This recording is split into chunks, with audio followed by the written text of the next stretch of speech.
Back, man. Welcome to the pilot episode. Take like 6 of this. Right, exactly. But we gonna get it though. We gonna get it right though. And this We're look gonna get it right. better anyway. Yeah. So, and hopefully they don't cut us off for talking about it. But we were just talking about the NBA Finals. Man, let me introduce myself for everybody. I'm D Jones. Mm-hmm. On my left, or on, I don't know where he had on his screen. So Right. I'm above you. Actually, on my screen. On mine, you below me. Right. You are under me on my screen. Oh, okay. I'm Jason Jamerson. One and only, can't clone me. And I'm Jason Flake. And this is the we ain't named it yet. Right. But it's gonna be a show about sports, about social media, about the culture, about hip hop, about movies, anything that we care about, really. Most we definitely. We ain't talking politics unless we got to. Yeah, and I hope we never get to the point where we talking all this men versus women stuff, because it's oversaturated with podcasts about that stuff. So yeah, Megan, no, let me stop. I mean, well, you know what? Eminem took a shot at Megan. We are gonna talk about it. I was gonna say that was a perfect segue right there, but you know, we can start there. Let's do it. We already there. So Eminem dropped his single Houdini. Mm-hmm. Yeah, he took a shot at Megan. That's do you think it was really a shot? Yeah, it was just a bar. It was just I think it was. He made a bar about R. Kelly. I thought it was even funnier. Right. He said F his kids. I thought that was funny. Yeah. So did y'all like the song? On 1 to 10, what was the song?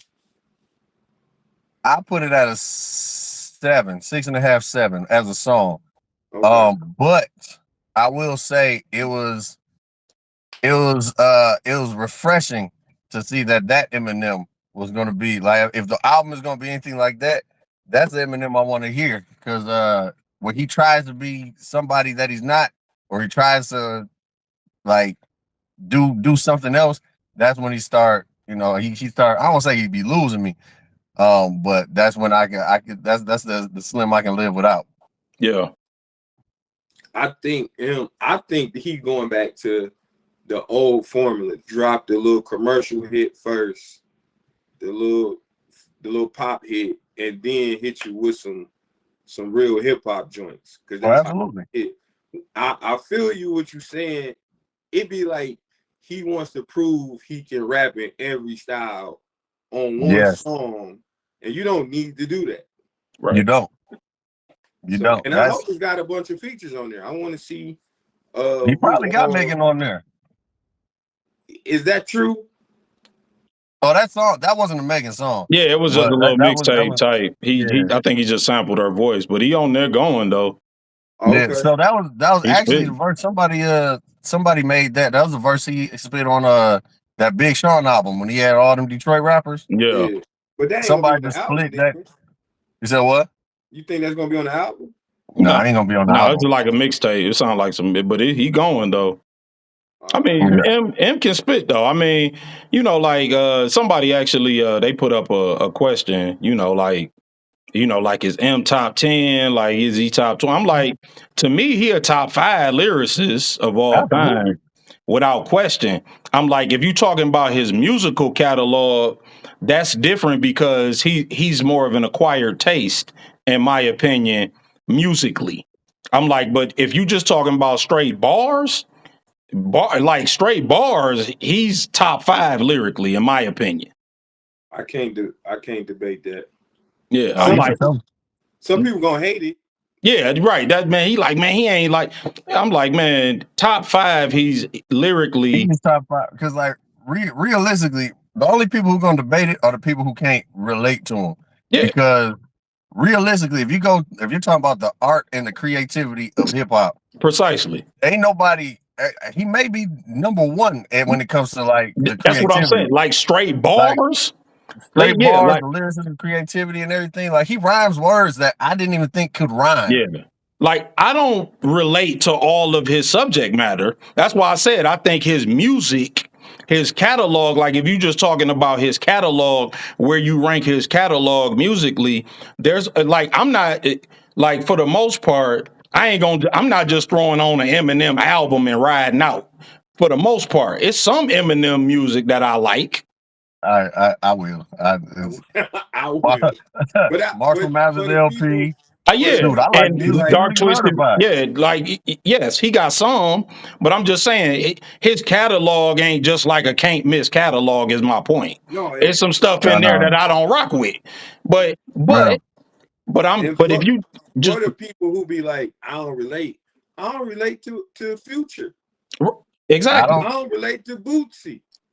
precisely. Yeah, I don't You know relate what I'm to. saying? I ain't never sold drugs Tyler a the day in my life, Creator. so I don't Yeah, relate to like that. I mean, I don't relate to all the Tyler the Creator's music, but I like some of Tyler the Creator's music. But yeah, like I agree. I'm like I don't relate to a lot of artists, but I like some of their stuff. Right. So yeah, I What y'all agree. expecting from the album? I'm expecting him to be controversial again. I think he's Always. gonna stop trying to be politically correct. Yeah. Well, not politically correct. I don't think he's gonna be like he was trying to get in the political avenue, talking about Trump a lot for a minute, and Yeah. I think he's gonna go back to just saying whatever he want to say. I think it's gonna be what he tried to do on Relapse, except better. Yeah. Did you hear Marlon Wayne's interview on the Breakfast Club today? I did not. I missed So it. he was talking about how the culture got sensitive and you can't say stuff that we used to say. He like, on my next special, I'm talking about gay people. I'm going there. Like, he's like, we gotta laugh at ourselves too. Yeah. My thing with that is like they want to be included. They talking about inclusion. Like and this isn't just gay people, this is everybody who's talking about inclusion. If I'm talking about myself and you want to be included, I'm gonna talk about you too. Yeah. I don't see why not. Culture is crazy, bro. Yeah, I agree. I heard somebody say they don't believe in cancel culture, they believe in correction culture or consequence culture.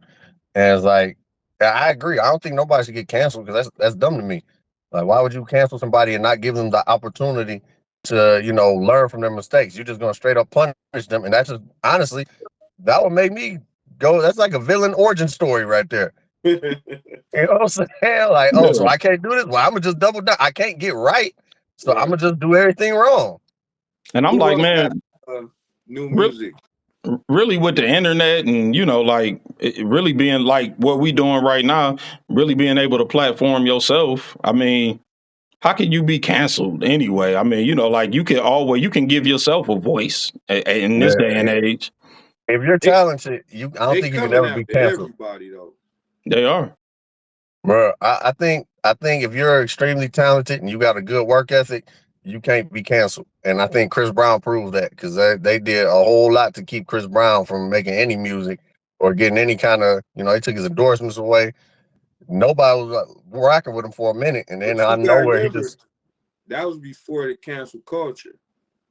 That was before the culture, but now they're still trying to hold that against them. Like, I know you saw how they didn't put him in that the celebrity all-star game. Yeah, he was like, just because of that, they used their sponsor saying they wouldn't, bring him. They wouldn't sponsor the game if he was in it. Right. But at the same time, he's still selling out LCA. Right. But you know what I'm saying? I think, let's say we didn't know he slapped Rihanna, right? So if that video came out tomorrow, yeah.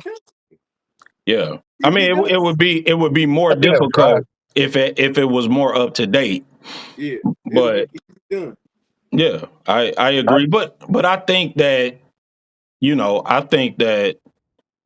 you can recover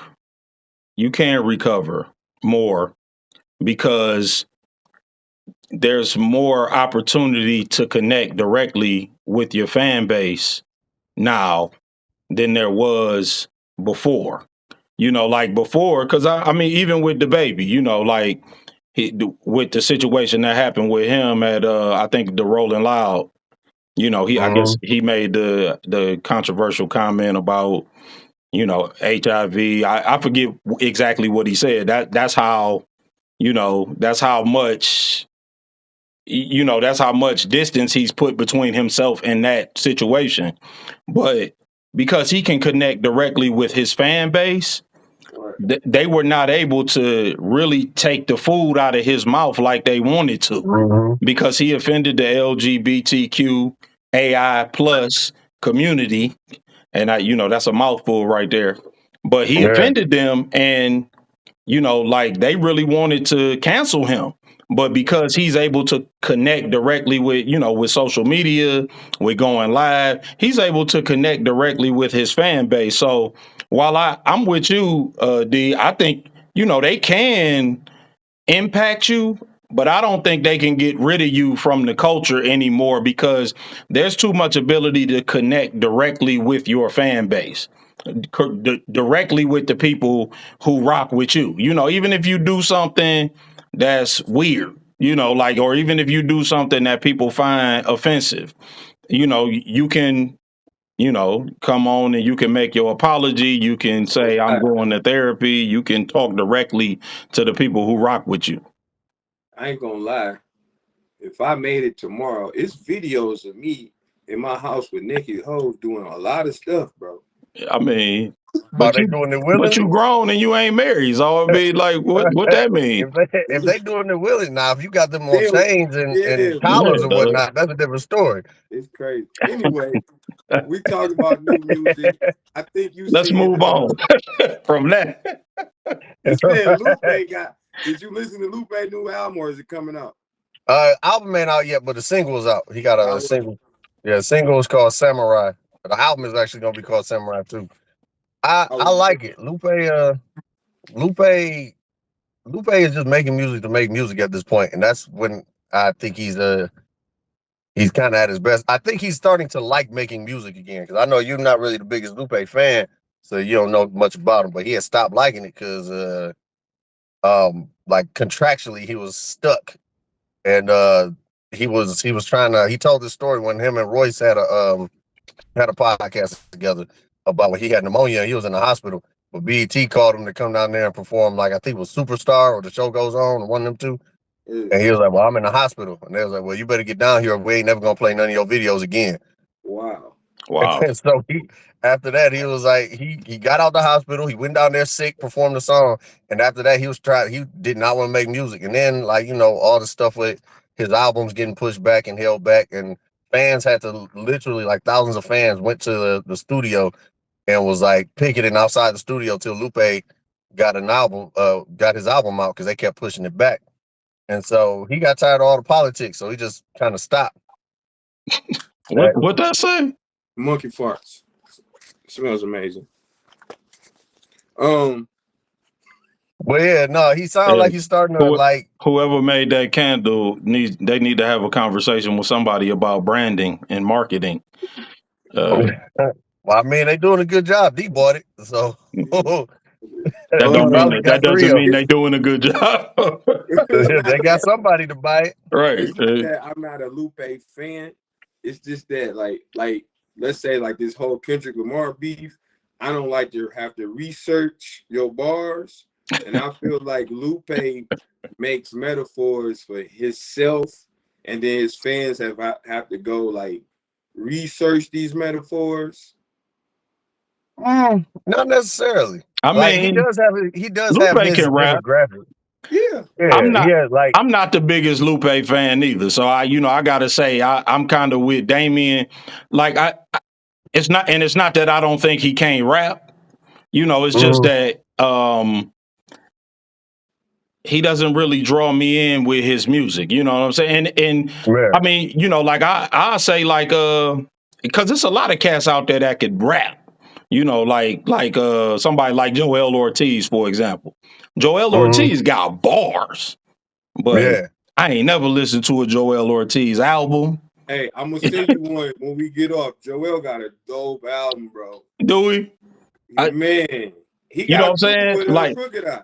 Yeah, Crooked Eye. You know what I'm saying? Like the whole Slaughterhouse. Like I know they all can rap. I ain't never checked for the Slaughterhouse albums. And I know they all could fit. You're doing yourself a disservice, my brother. Yeah, I know they could all rap. I mess with all of them. Yeah, I mess with all of them. I like and I know they can rap. But it's just like some people, but like Yeah. I respect Lupe as a MC. You know what I'm saying? Yeah. He's just not my favorite. But you know what though? That kind of go back to, people liking what they can relate to. Like Lupe a nerd. I'm a nerd. You know what I'm saying? So the first song I heard from him, he had like bars about the Ninja Turtles. And I'm like, yo, and I'm like, this man said he took a pull of that killer to the brain and now he's evil-minded like Krang. And I just paused the album. I said, he just have a Ninja Turtle reference right there. Right. And Go so, listen to the Autograph. Oh, that's Joel Ortiz. Yeah, that was cool. I'm gonna check it out. Yeah. Sci-Hi go crazy. Sci-Hi cool. I mess with Sci-Hi, but he I don't know. He hit or miss for me. Yeah, that's what I'm saying. That song with him, the song with Sheek, and I think a lot of people don't realize Sheek got good albums too. Oh, Sheek Louch? Sheek Louch.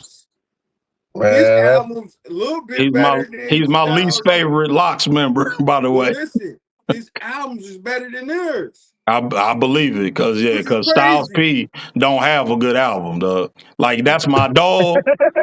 Styles P ain't got one fresh album, dog. Like, he got some good songs, but he ain't got one sweet album. Which is wild, because I be listening to Sheek album, like and they better than Jada. Jada make great songs too. He do, yeah. Like, yeah, Jada's albums be mid. Like, I don't know. That first album was a nice one to me. Yeah, I agree. But like, I'm talking about his catalog though. That mug is mid central. Like, yeah. Y'all listen to Ghostface? I haven't heard his new album, no. I give it I don't want to say just in case some Wu-Tang fans watch. It was an amazing album. Okay. All right, man. This has been a nice, long, lengthy hip hop discussion, man. Let's transition. Let's transition to sports. All right. So, but we was cut off. Right. Yeah. So I'm gonna ask Jason Jamerson, who you got winning MVP, who you got winning the series, and third one, like who got to step up the most? So I got Dallas winning the series. I want Kyrie to win MVP, but it's probably gonna be Luka, because I can imagine they putting Drew Holiday on Kyrie trying to slow him down, and either Kyrie gonna cook him or he gonna get limited. And Luka, like, they ain't got nobody for Luka. Jaylen Brown ain't guarding Luka. Tatum ain't guarding Luka. Nobody's guarding. Time out. Why is Luka the fattest, slowest white boy I ever seen besides Joker? Dude, I be sitting there. I'll be sitting there just watching, like, how are y'all letting him do this to y'all? He ran the slowest fast break I ever seen. Bro, I'll be sitting there like, dog, put me in the game. I got to see what's so special about this guy. Like, I don't know what's going on. But so it's probably going to be him. Because now I'm thinking with the matchups, they're going to put Drew on Kyrie. I agree. Yep. And then Tatum probably going to have, or Jaylen can play defense. He can. He not playing against Luka. He ain't, because Luka, here's the thing about Luka. Luka don't got to have the ball to score. That's true. And on the flip side, why they don't go at Luka on offense? He can't. They tried last series. They was playing. Luka and Kyrie was playing defense last series. Man, I'm going at Luka. Well, I mean, more defense than usual, but. Right. Well, yeah, because what they gonna do is, so yeah, I agree with him. I agree with the other Jason. Jameson. Jason Jamerson. I agree with him. I got Dallas in 6. I think Luka will likely be the finals MVP. I would also like to see Kyrie get it, but I think it will likely be Luka. I agree. You would think that they would put Drew Holiday on Luka, but I think that would be a waste of Drew. Mm-hmm. So they likely are going to put Drew Holiday on Kyrie, which makes more sense for both Drew Holiday and Kyrie because it's not going to wear him down. The reason that you don't take your best perimeter defender and put him on Luka is for a couple of reasons. Number one, Luka is too big. Luka can play in the post. He can play from the mid post, the high post. He can play on the perimeter. He can play in the pick and roll. He's versatile offensively. Also, he can get 12 or 13 assists. He doesn't have to be scoring to hurt you. That's the reason why they don't waste the other team's best perimeter defender on him. Just like they didn't use Jaden McDaniel on him all the time last series because he'll just pass the ball around until you get sick of having your best defender on somebody that's passing. And then you eventually want to go to whoever he's passing it to, and then he'll start scoring. Let me ask y'all this, though. Yeah. Jason Tatum wants to be who? He want to be Kobe.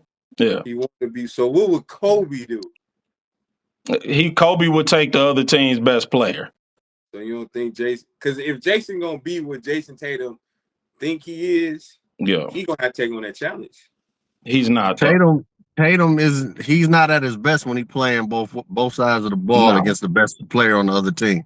I mean, you got 7 games left, dog. And you got 7, and then you like Flake alluded to earlier, his 3-point shot has not been as efficient.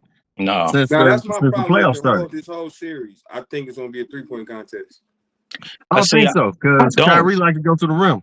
Yeah, all of them do. If you look at the way they've been playing, Dallas has been getting in the paint.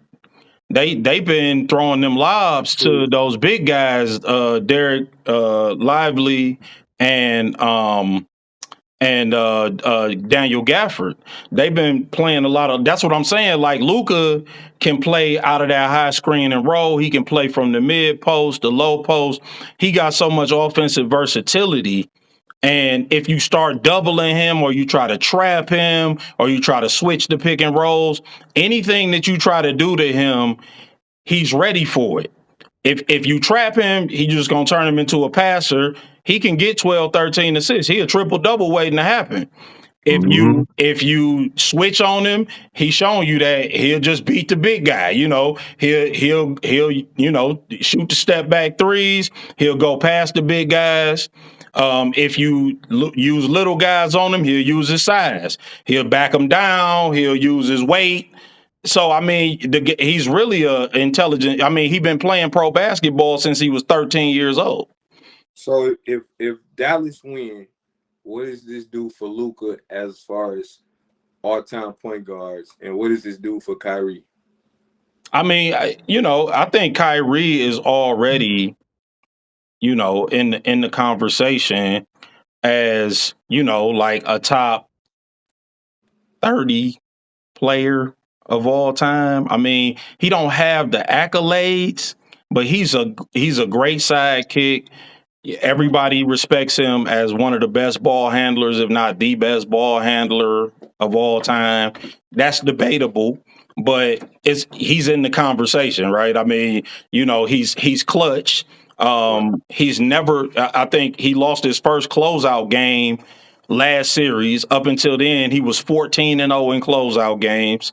So, I mean, the guy, I mean, his resume in terms of being a winner, being a clutch player is only bolstered with this finals run. And I think that if he wins, I mean, the lore will just grow.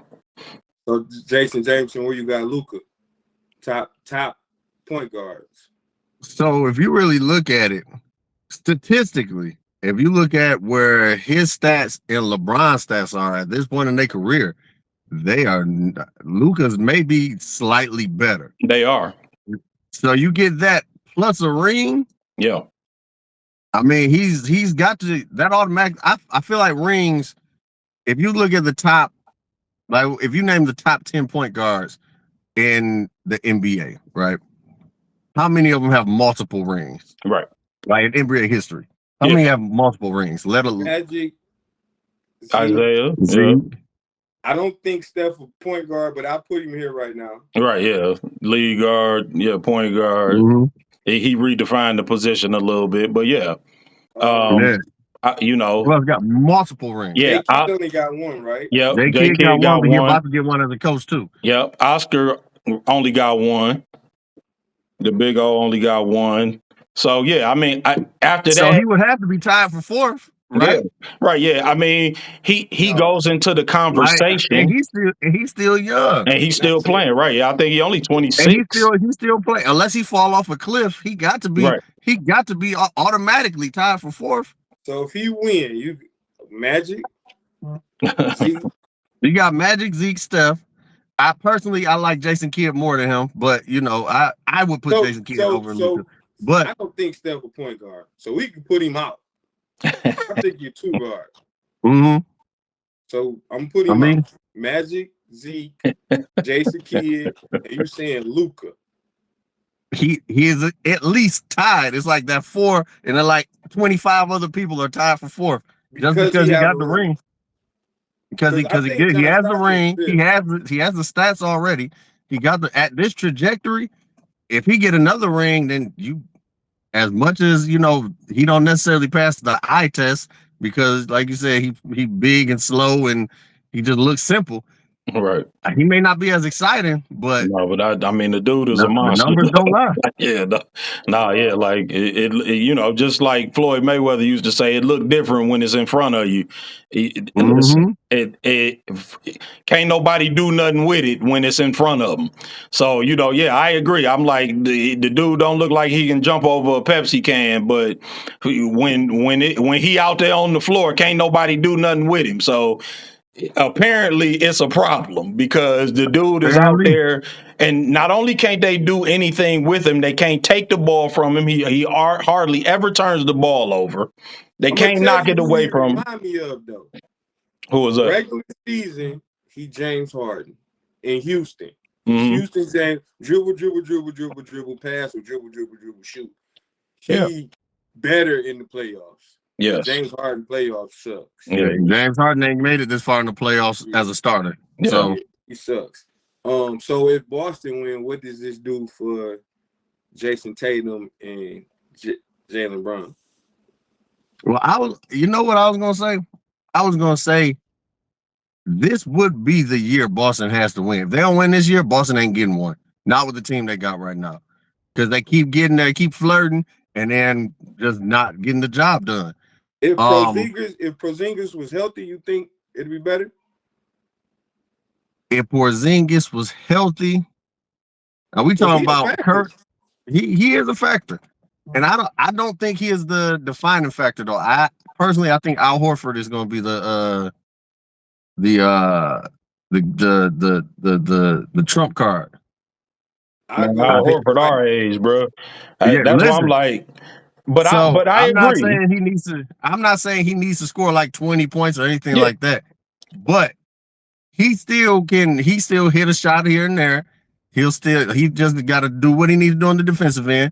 But I'm gonna tell you the same thing I told my man because he was telling me that Dallas was too small, but Dallas is also way faster than, even though Lucas is slow, the rest of the team is faster than the majority of the other teams in the league. Dallas is the bigger team in this series with Gafford and Lively. I guess it really depends on what lineup they put out there. Now y'all I think the X factor might be Derek White if Boston win. Yeah, I mean, listen. When he shaved off his hair, his 3-point powers came in. Here's my thing. My thing is when I look at Boston. And no, I don't think that Porzingis makes that much of a difference in this series because Porzingis is a perimeter big, and you know, on the offensive end.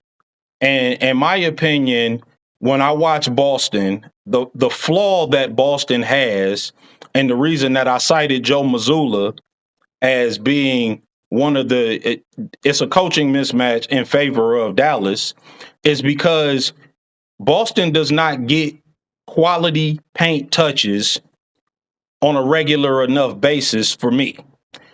Even if you're shooting a lot of threes, the ball has to get in the paint. So, like, if you watch a basketball game, any coach will tell you, you want to get 2 feet in the paint every time down.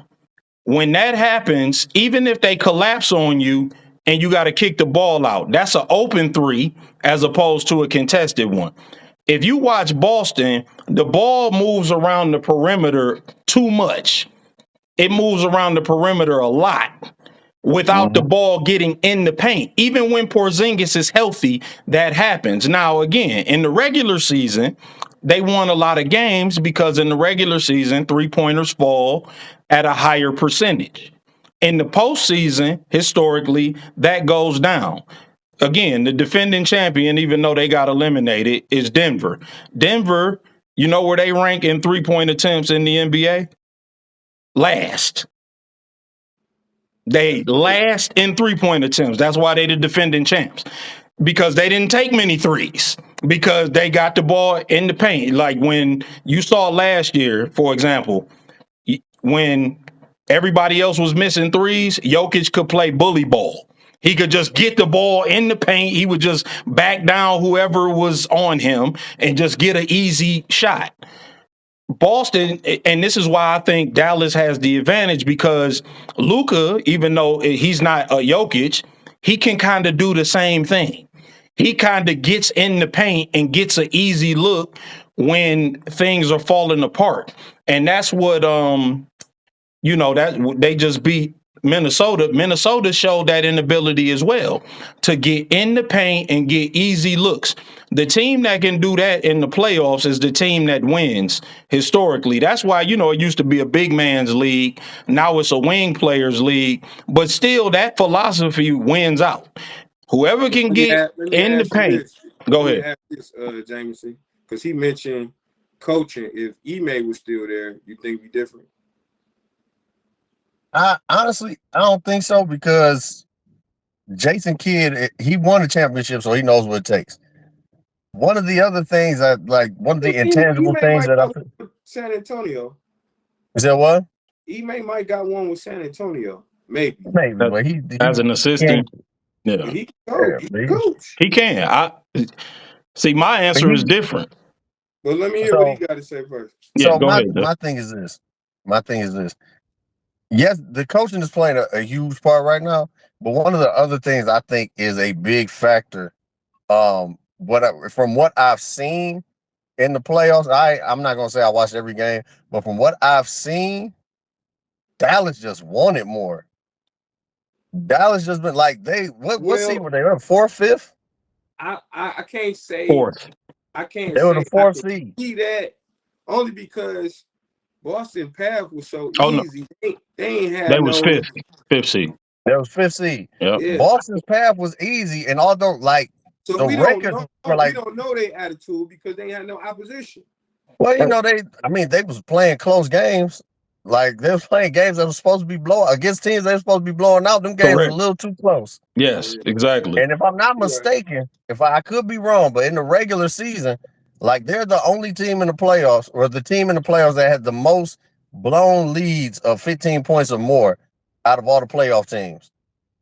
That was in the regular season. Against teams that didn't even make the playoffs. Mm-hmm. So I feel like Dallas. Now, don't get me wrong. The messed up things, when I looked that stat up, I looked at who had the most blown leads in the season, and it broke my heart what team it was. Because apparently the Pistons lost 61 games off of blown leads. Oh yeah, I mean, listen. What was that? The Pistons did, but this year they lost 61 games off of games that they had the lead at some point in the 4th quarter. Yeah, I believe that. They was up 25 in the first quarter on Boston and lost by 20. I mean, the Magic. But anyway. But I will say, just like nobody expected Dallas to get this far. Ain't nobody think they was gonna beat Minnesota. Nobody thought they thought they was gonna lose to OKC. Mm-hmm. So I just see I don't know. I feel like they're gonna get treated as the underdog still. Mm-hmm. And I think they're gonna go in there and they're gonna win. Shoot, they might mess around winning 5. So before we go, Mm-hmm. Flake, you got Dallas tonight or Boston? Dallas tonight. What you got, James? I got Dallas tonight. Tonight. All right, we gonna see. Let's I think this cool. Do y'all want to do it on here again, or y'all just want to go straight to the podcast joint when we do it the next time? I mean, we can go straight to the spot, man. All right, so let's do it next time. I think this cool. And we can do this one more time before we go there too, if y'all want to. Maybe this weekend. Yeah, it's whatever, man. Let me know. We can if we did Saturday, I work until like 8, so I get off at 8. Or Sunday during the time that we would usually be doing it anyway. I can do Sunday. Man, promote your stand up, bro. Where you gonna be at, man? Who, me? Well, me and him. Both, man. Y'all both doing it. Yeah, I got kicked out of Mike Epps Club, so won't be there. No, you're gonna have to tell that story one of these days. Exactly, yeah, man. I don't know what happened. You in here? I heard it was you who got kicked out. Well, I saw you say you got kicked out of Comedy Club. Yeah. Then I heard that it was Mike Epps Comedy Club, but then I didn't hear why. So, and if y'all want to hear why, y'all gonna have to tune in next time. Well, you can cut the recording off. I'll tell y'all right. Next time, no, this is a cliffhanger, man. If y'all want to hear why, next time you can hear. Where your next show at? Yeah, where you can hear. Shoot, where am I at next? I got a private show in Redford on Sunday, and then I'm going on vacation. And when I come back, I got another show at some charity event for like stopping the violence or something like that. It was the Chill No Kill or something like that. So yeah, I can't remember exactly where that is, but I'll let y'all know. Yeah, man. Make sure, man, y'all promoting y'all stuff on here, man. Because we gonna try to. You cut the recording off so I can tell him what happened. Yeah, all right. I'm gonna cut the record, but you ain't got nothing to promote, man. Before we go. No, man. Okay. I know. All right.